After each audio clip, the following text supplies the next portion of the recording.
Good evening, and thank you so much. Certainly want to thank each of you for joining tonight's Teletown Hall with Senator Bob Casey. My name is Ashley McBride, and I'm the State Director for Our Future. If you're just joining us, we are so excited to have an in-depth conversation tonight with the Senator about bringing good paying jobs here to Pennsylvania and revitalizing our infrastructure under the American Jobs Plan. As you join, please let us know where you are dialing in from, or if you have joined us on Zoom tonight, you can drop it in the chat. The first poll question that we will ask tonight is, what region of Pennsylvania are you dialing in from?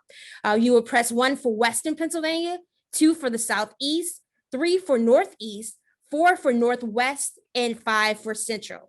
Again, if you are just joining us, please let us know where you are calling from, or if you have logged into our Zoom, where you're from. So again, what region of Pennsylvania are you dialing in from? Is Western Pennsylvania, Southeast Pennsylvania, Northeast Pennsylvania, Northwest Pennsylvania, or Central? And thank you again for those of you on the phone voting in that poll. I'll also remind folks that may have just joined us that if you have a question you'd like to submit for Q&A, you can press 0 on your phone to submit that question to one of our operators. You can also press 7 to get updates via email and or mobile phone. So again, 0 to submit a question, 7 to give us your email for updates.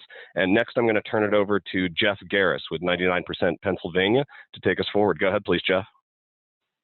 Good evening, everyone. I'm Jeff Garris with the 99% Pennsylvania campaign of the Pennsylvania Budget and Policy Center. We're looking forward to our conversation with Senator Casey this evening because, you know, the American Rescue Plan has revitalized our economy and delivered much needed relief for working families who've been hit so hard during this pandemic.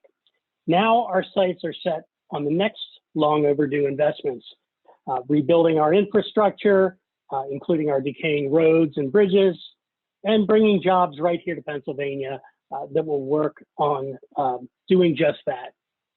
President Biden's American Jobs Plan will bring billions of dollars in investments in infrastructure right here in the United States, where despite being the wealthiest country in the world, we currently rank 13th in terms of quality of our infrastructure. This plan will include fixes to our highways, rebuilding our bridges, upgrading our ports and airports, renewing our electric grid, bringing high-speed broadband to all Pennsylvanians and all Americans, modernizing our schools and child care facilities, and much more. Thank you so much, Jeff. We are so excited this evening to be joined by Senator Casey, who will help us, or who will lead us in discussing what happens next in order for us to pass this plan. United States Senator Bob Casey fights every day for Pennsylvania families. He is a strong advocate for policies that improve the healthcare and early learning of children, and policies that will raise wages for the middle class. Senator Casey serves on 4 committees, including the Senate Finance Committee, the Senate Health Committee, and the Senate Select Committee on Intelligence. He is also the chairman of the Special Committee on Aging, where his agenda is focused on policies that support seniors and individuals with disabilities. Senator Casey and his wife live in Scranton, and they have 4 adult daughters. We are so elated to have Senator Casey join us. Senator Casey. Ashley, thanks very much for your introduction. And I'm grateful to be with you because this is a meeting about the future. And that's on the minds of a lot of people right now, because the possibilities are significant in Washington to chart a new course for that future, especially for people who have been left out of the debates in Washington for more than a generation. So I want to thank you for this opportunity, and I want to thank Jeff and all those who join us tonight from all across the state. I'm in northeastern Pennsylvania right now, and so I'll be watching and listening to where people call in from and have their questions, because I wanted to make sure that I made reference to this long list of numbers here, which seems kind of boring, but this is the American Rescue Plan by county. All the money that is going right now from the rescue plan into counties and communities, small towns, cities all across the state. But I won't bore you with that too much tonight. But I do want to thank you for the opportunity, because as both Ashley and Jeff made reference to, We do have, as a matter of law now, the American Rescue Plan. It's already having an impact. We just saw that one of the first studies completed the other day that was reported in the New York Times that food insecurity is going down because of that only over a few months. Economic security is going up. So many good indicators just from the rescue plan. But now we have to take it a giant step forward by passing both the jobs plan and the families plan. And we'll talk more about the mechanics of how to do that, but I want to pass both of them and in a robust fashion. Both of them combined, as you know, add up to about $4 trillion over 8 years. That's the kind of infrastructure investment we want to make. And I think there are folks all across the country, Democrat, Republican, and Independent, that want to help rebuild our country. And in addition to roads and bridges and broadband and water and sewer and the electricity grid and transit and so many aspects of our physical infrastructure, they also want us to make investments in the caregiving infrastructure, home and community-based services, so we can help seniors and people with disabilities get the care that they want in their homes and in the community. That program is basically capped now because of a lack of Medicaid dollars that we've never been willing to invest.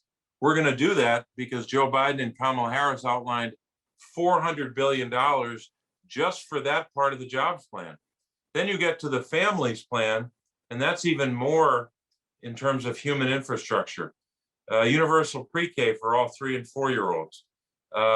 Quality, affordable childcare for so many tens of millions of Americans who don't have it now. Investments in higher education to make sure that if someone wants to go 2 more years after high school to a community college, for example, they can do that without a cost.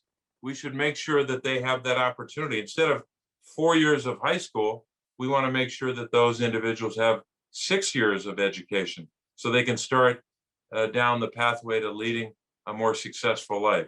So there's so much here to talk about, and I know we will tonight. But in the end, what we want to do is have a transformative impact on the lives of Pennsylvanians and Americans. And you've got to make the investments. You know, we've spent 40 years with a tax code that's been rigged for very wealthy Americans and for big corporations. 40 years of that. And it's been rather obscene in my judgment. We have not spent more than the rescue plan and maybe a few other limited examples over those 40 years, investing in families, investing in low-income families, low-income workers, middle-income families, families trying to raise children, families trying to make ends meet, families that need not just a physical bridge to get to work, but they need a caregiving bridge to get to work. And most of them are women. And while I'm on the topic of women in the workforce, how about the women who do that heroic, essential work in homes and communities and in long-term care settings? They are almost always women, and they tend to be the highest percentage of those women are women of color. We have to invest in them, invest in the work that they do, that heroic work, and lift up that workforce to a level that we claim every time we say we care about kids, we care about older citizens, we care about people with disabilities. And yet that the same people in Washington who say they care are not willing to make the investments to lift up that workforce and accord it the status and the investment that we claim we want to provide. So we have a long way to go, lots of battles ahead, lots of work to do, but tonight is a good night to discuss the possibilities, the great possibilities to transform the lives of a lot of Americans.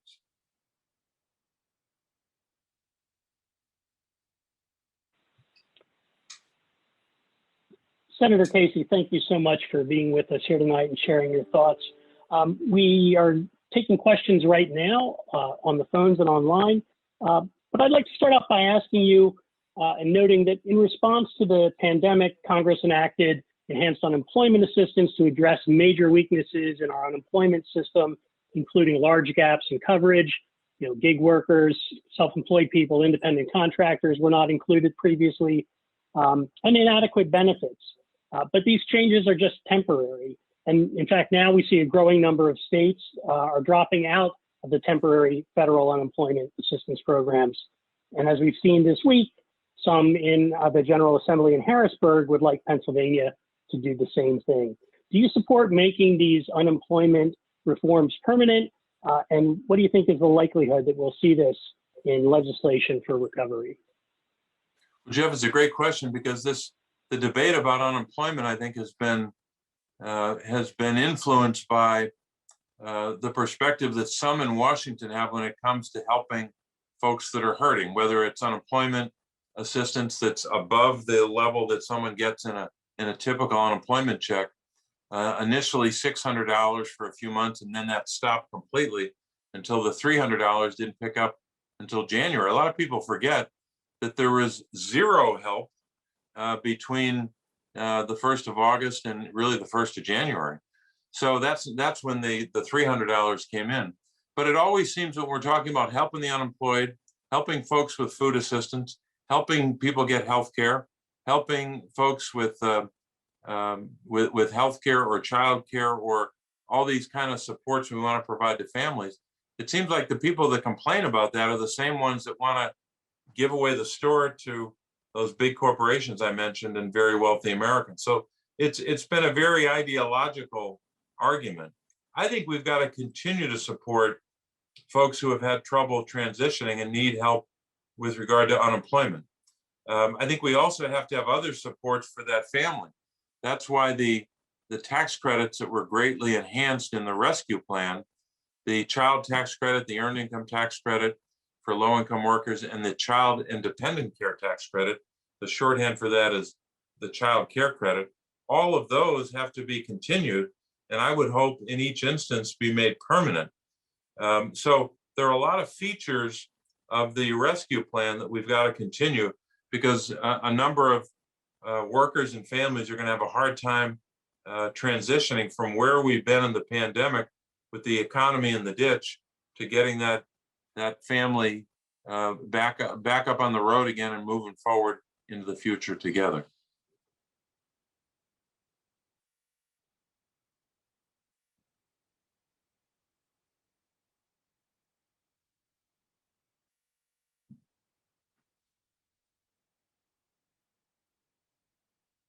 All right, thank you again, Senator. Appreciate that answer. And thank you, Jeff, for helping us get a couple of starter questions in there. I am going to go ahead and bring our first live question in right now, and it's going to come from Ernest in Philly. But a quick reminder to those of you on the phone, if you want to submit a question, press 0. Speak to an operator, give them your question. They'll take down some notes, put you in line to ask it live. If you're not comfortable asking it live, just let your operator know that when you press 0, and I'm happy to read it for you.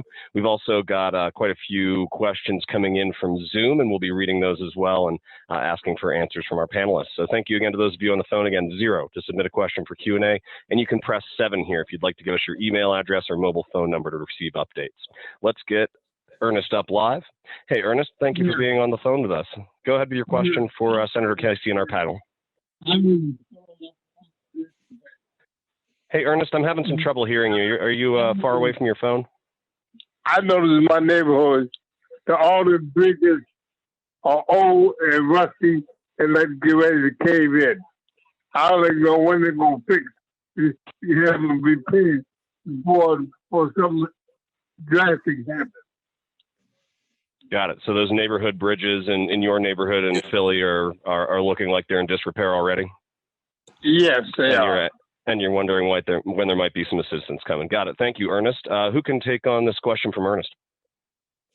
Well, let me start. I don't want to foreclose the possibility of someone else answering the question. I'll just say quickly that the jobs plan, Ernest, and it's a really good question because Philly is experiencing the same issues when it comes to physical infrastructure like bridges that a lot of smaller communities are facing, meaning much older bridges, some of them not only 50 years old, but 75 years old, some of them 100 years old, that are either in a state of disrepair that makes them dangerous, or they will, they may not fall down next Wednesday, but they might fall down in the near future. So there are about 3,300 bridges or more in our state that need work. The jobs plan would invest substantially in making sure that those communities have a shot to fix as many bridges as possible with the revenue. But the president's plan has the kind of revenue that can be transformative when it comes to bridges. But I don't know if anyone else has anything to add to that, but it's a good issue. Yeah, I think you covered it, Senator Casey. Thank you so much. And thank you to Ernest and Philly for our first question. Reminder, folks, you can press 0 to submit a question for Q&A. If you're on the phone, those of you on Zoom, we're seeing some coming in from you as well. So thanks to you. We've got Teresa also in Philly up next. Teresa, thank you for joining our forum. What's your question for Senator Casey? Hello, Senator Casey. Thank you for serving us in Pennsylvania. I appreciate the work that you do. My question is, what is being done in the jobs plan that will help low and middle income families afford homes? And I'm specifically talking about, I know I in North Philly, for example, I would like to see a situation where, you know, a development agency or a group can go in and have some of those homes renovated and then have people be able to refinance or have those homes redone. You know, Philly is a very old city, you know, and then have a, you know, situation where besides those homes being done, there are major things, there's, you know, there's the ability for those people to be able to pay for those homes with affordable mortgage rates, and also to be able to put in those same neighborhoods, you know, grocery stores and major services that people need. So is there anything in the jobs plan for that? Yeah, Teresa, good question. There's in the jobs plan, because it's a physical infrastructure bill, there'll be lots of dollars in there for communities to help rebuild not just roads and bridges, but other parts of infrastructure, including housing. The rescue plan, which is already, as I mentioned earlier, already part of our law, has housing support as well. But we've got to make sure that when states are getting revenue from either the rescue plan or even at a county and municipal level, that those dollars are used to help the community to rebuild. And part of that is housing and the repairs that go along with it. The other part about this are tax credits, whether it's the housing tax credit or other tax credits for energy efficient homes, to provide an incentive to have a home that maybe an older home that you can retrofit to make it more energy efficient. Those tax credits are available as well. But you've got your finger on a critically important issue for helping to rebuild not just the community, but to help a family to rebuild. Thank you again, Senator. Much appreciated. And Teresa, thank you so much for being a part of our forum and for your excellent question. Thanks very much. A reminder, folks, if you have a question you'd like to submit for our live Q&A with Senator Casey, please press 0 on your phone, speak to an operator, give them your question.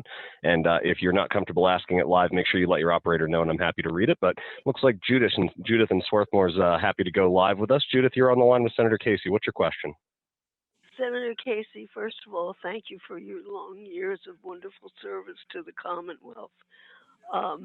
I, as you may or may not remember, am active with home and community-based services. And for years, I've been trying to get Medicare to cover the most important service needed when someone is able to come home or needs their services in their home. The home health aide, who is the necessary person, is totally neglected as far as coverage for the patient. And we need to ensure that they are considered just as vital for their coverage as are the doctors, the nurses, and all of the therapists that they have no question about. And especially since we're now moving to aging in place and livable communities, it's even more important. But I have felt strongly that we really need to get those home health aides recognized as full coverage. No question about it, Judith. Thanks for your question, and thanks for the work you've done on these issues over a long period of time, and with regard to home and community-based services and and home care generally.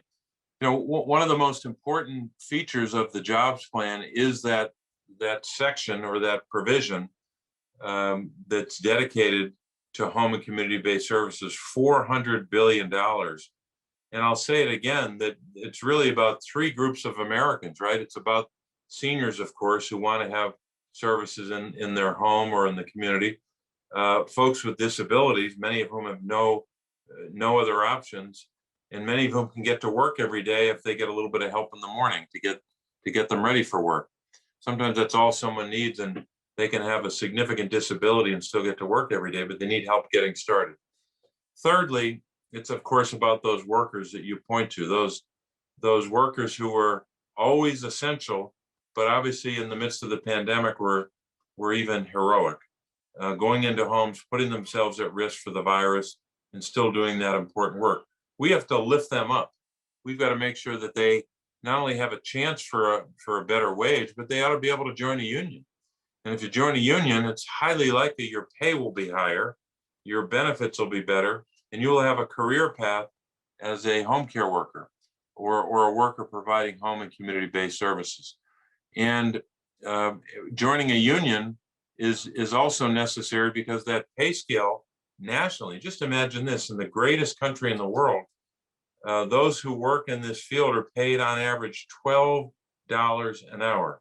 In some states, it's $9 or $10 an hour, but even in higher income states, it never gets to more than $13 or $14 an hour. That's not nearly enough. We should not be a country that has home and community-based services provided by workers paid only $12 an hour. That is, in my judgment, un-American, not worthy of who we say we are, and also not worthy or consistent with the status that we claim to accord those workers. We say that we're concerned about those workers and the people they take care of and provide services to, and yet we're not investing in them. So that's why we need a big, bold, transformational investment in home and community-based services. That's why we're trying to get the jobs plan passed.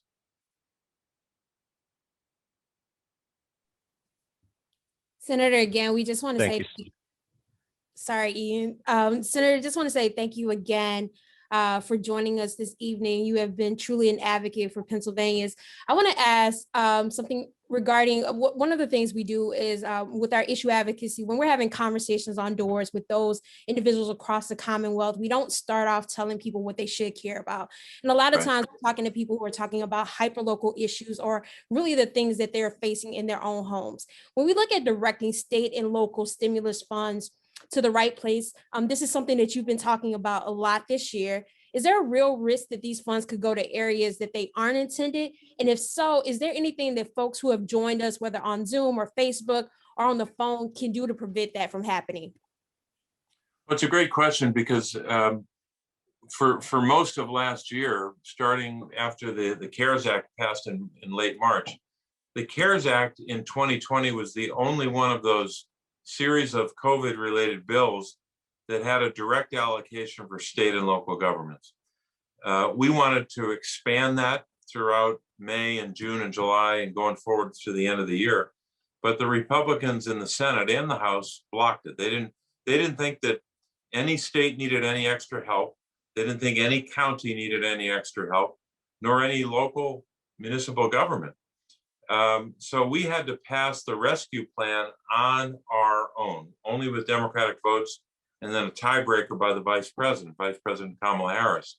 And that was a good moment when she cast that vote at 5:34 in the morning. But when the rescue plan passed, that was about $350 billion that went to state governments, county governments, and local governments combined. And there are three revenue streams, or two really, one to the state for needs that the state had, but also the state would then transmit dollars to local governments, and then a separate allocation for counties. The counties in Pennsylvania, I could go through this list I have, I won't go through all of them, but the county governments got a lot of money, and so did state government. State government got in total about $13.7 billion just directly to Pennsylvania. That doesn't include the dollars going to individuals for tax credits. doesn't include a lot of the dollars for schools. And then the county government's got help. But the allocations for counties are based upon HUD criteria, housing and urban development criteria, and population. So for example, a big city's going to get more because of its population than a small town. But even the very small counties in Pennsylvania got a lot of dollars. Give you an example, Fulton County, down by the Maryland border. Fulton County has about 14,000 people in it. That county alone got more than $4 million overall in a very small population county. The county government got 2.8 million, and the local jurisdictions got almost 1.5 million divided up. And then you get to larger counties. We had a call earlier from Delaware County. That county, between the county money and the municipal money, got almost a quarter of $243 million just for Delaware County alone, for the county and the municipal government. So that's the kind of dollars we're talking about.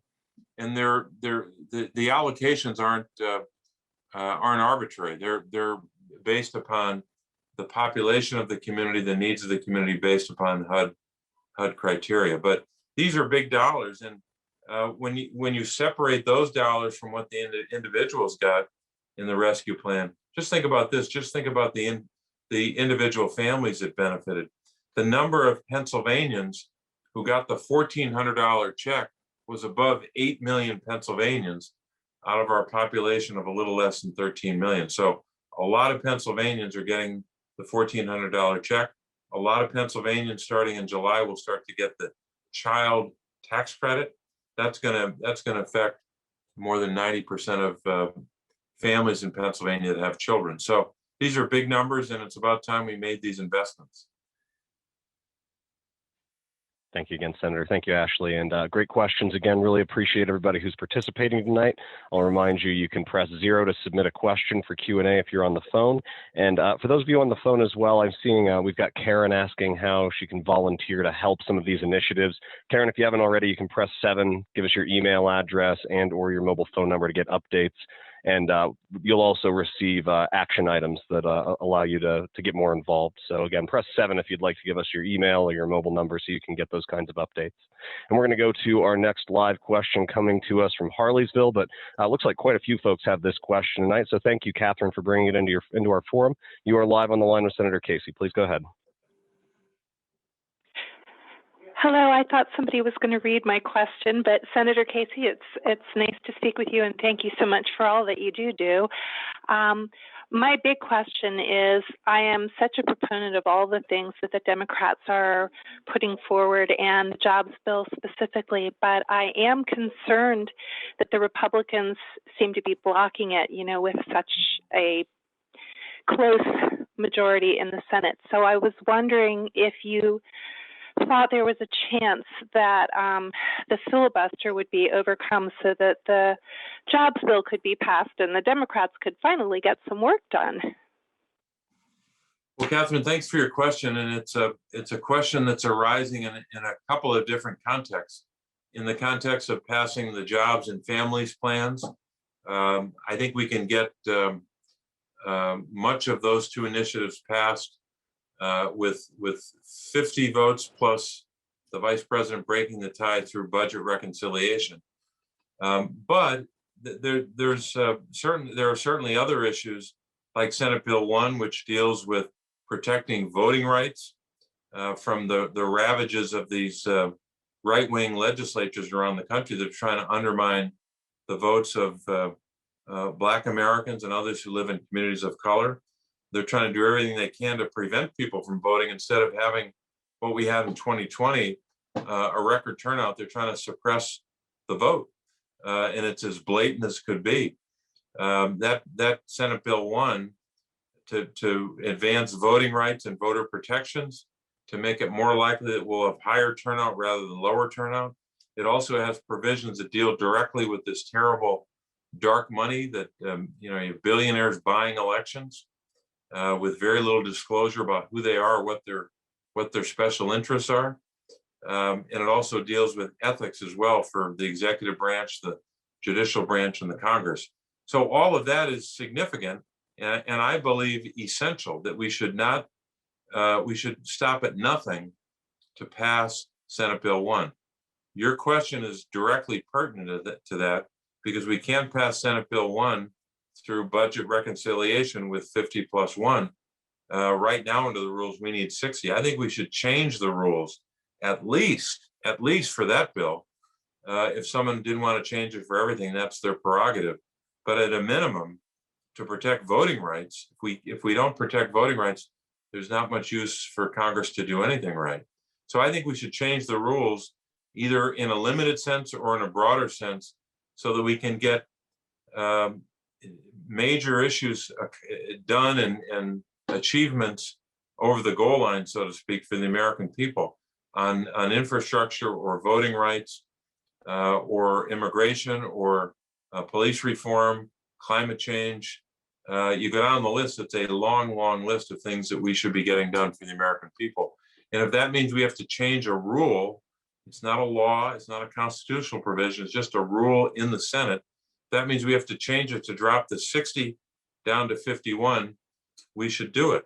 And people should remember, as recently as the 1970s, that 61 was 67. So they've dropped it before from 67 to 60. I think it's about time we made it a 51 vote majority. So the majority would have a chance to govern and not be thwarted and blocked and obstructed by the tyranny of the minority. Thanks so much, Senator, and thanks to those of you who submitted questions about the filibuster. We appreciate it. We got that from quite a few of our participants, so thanks to you. Again, 0 to submit a question for Q&A. We've got our next one coming to us from Zoom, though. This comes from Paula, who asks, how can the idea of caregiving infrastructure and these jobs and family plans help nonprofits provide assistance to our underserved LGBTQ community in Pennsylvania? I'll turn that over to you, Senator Casey. Well, thanks very much, Paula, for the question. I think there's no question that we have a chance to really advance the policy as it relates to home and community-based services for seniors, people with disabilities, and to lift up the workforce. At the same time, we've got a lot more to do. We have to continue to make it possible for us to expand greatly the number of Americans that have healthcare coverage, the number of Americans who have access to quality and affordable healthcare. We made some real progress in the rescue plan, which did not get much attention when we had provisions in that bill to get premiums down, especially for people on the exchanges, to make sure that healthcare was more affordable than it was even under the Affordable Care Act. So we made some progress, and it showed me that we can expand the number of Americans covered by quality, affordable healthcare within these infrastructure bills, just like we did in the rescue plan. Another part of that legislation provided more incentives to states to expand Medicaid. Now you have, even though there are a long list of states that have not done it yet, now in the last couple of years, you've seen in some big states, whether it was Missouri or Florida or some other states, where voters are voting for Medicaid expansion because they want to have coverage through Medicaid expansion. This bill, the rescue plan, has a provision to provide another incentive for the states to pick up 5% of the cost, which is a lot of money in a state, could be billions of dollars in some states, to provide more of an incentive for them to expand Medicaid. Now, I want to make sure that for the LGBTQ plus community, that we not only are providing healthcare opportunities and for folks to get healthcare, but also to make sure that we pass the Equality Act. Talk about something that we need to get done with, we could not get done with 60 votes likely. That's why another reason why we should change the rule to get the 60 vote down to 51 is to pass the Equality Act, which is really just a continuation of the progress we made starting in the 1960s with the Civil Rights Act, to make sure that we have a law in place to protect LGBTQ plus Americans from discrimination, in housing, discrimination in education, discrimination in healthcare, or in places of public accommodation. Because even with all the advancements we've made on marriage equality over the last less than a decade, despite that great progress, that same person, that same worker, or his or her partner, they could be married on the weekend and fired on Monday morning, or fired on another day, because they don't have the protections in their states that the Equality Act would provide across the board, across the nation. Thank you again, Senator. Much appreciated. Paula, thank you for submitting that through Zoom. We've got our next one coming from Zoom as well. This one comes from Kathleen. She's asking, I have been the primary caretaker for my 72-year-old father since he had a stroke and a heart attack in August 2020. It is far more feasible, both fiscally and personally, to stay home and care for him instead of returning to a full-time position. In the meantime, I have engaged in gig work and freelancing when possible. So, Senator, I think Kathleen's wondering, how will this legislation help people in her situation? Well, is it Kathleen, did you say? That's right, yep. Well, Kathleen, thank you for the question. And I'll tell you, your story is, like a lot of stories we've heard this year, heroic. The fact that you've made a decision to stay home and care for a loved one, your father, when you could be doing something else. And the fact that you made that commitment should be the subject of our attention and public policy. Now, we've had in place for years programs to aid a caregiver. We have literally tens of millions of Americans, not millions, tens of millions, who are doing caregiving for a loved one in the home. Might be one of their parents, it might be a spouse or a sibling. And there have been a number of initiatives over many years to help. But again, we've got to do something on this that is transformative. So when we're talking about home and community-based services, and we're talking about caregiving, this is part of it. We have to make sure that those who are doing that work, and who often take that work on their shoulders at great personal financial to their great personal financial detriment, for example. We talked to a young woman in Luzerne County a couple of weeks ago. Sophia was her name, and she was talking about giving up a job that was paying somewhere in the 80,000 range and coming home to take care of two parents, and then having an income which was just a fraction of the 80,000+. And so these stories are, we're hearing about them all over the state and indeed all over the country.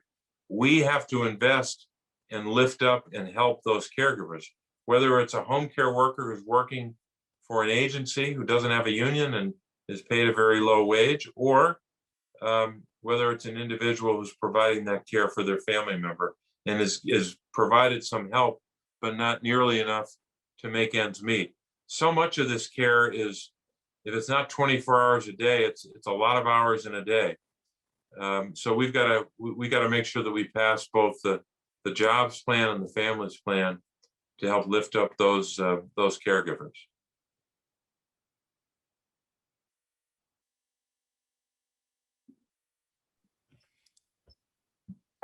So a incredibly brilliant and passionate senator said, many women are not going back to work because they don't have reliable quality childcare. There's not an option to care for an older relative. As much as a woman might need a better bridge to drive to work, she may need a different type of bridge to get to work. Want to talk about a different type of bridge. Senator Casey, as you know, this is a quote from you. Our infrastructure, of course, must meet the needs of people where they are in order to help them succeed. That means looking above and beyond what we used to think infrastructure was. From internet access to clean drinking water to childcare, it's time to modernize our infrastructure so that we can create a sustainable and reliable Pennsylvania for all. I want to ask specifically about this plan and what it will mean for giving, I'm sorry, forgive me, Senator, for having access to broadband internet has perhaps become more important now than ever when we talk about its reliance on telework, telemedicine, remote learning in this last year due to the pandemic. Could you talk about how this plan would give access to more Pennsylvania residents who don't have it? Yeah, Ashley, thanks so much for the question, because the lack of broadband, lack of access to reliable internet has been a problem for a long time throughout the country. We've heard over and over again, folks that live in rural areas and small towns have not had the kind of broadband access that they need. And so many communities are either underserved or unserved, completely unserved. And that's been a persistent problem. We've had a number of federal initiatives, but not nearly enough.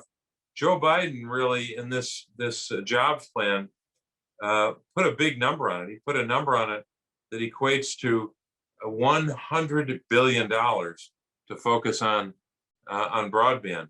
But he also, and we did by way of legislating, put dollars in the rescue plan to focus on this as well. For example, a county government, when they're getting an allocation of dollars, I mentioned Delaware County and Fulton County, but pick any county in the state, there's a separate allocation.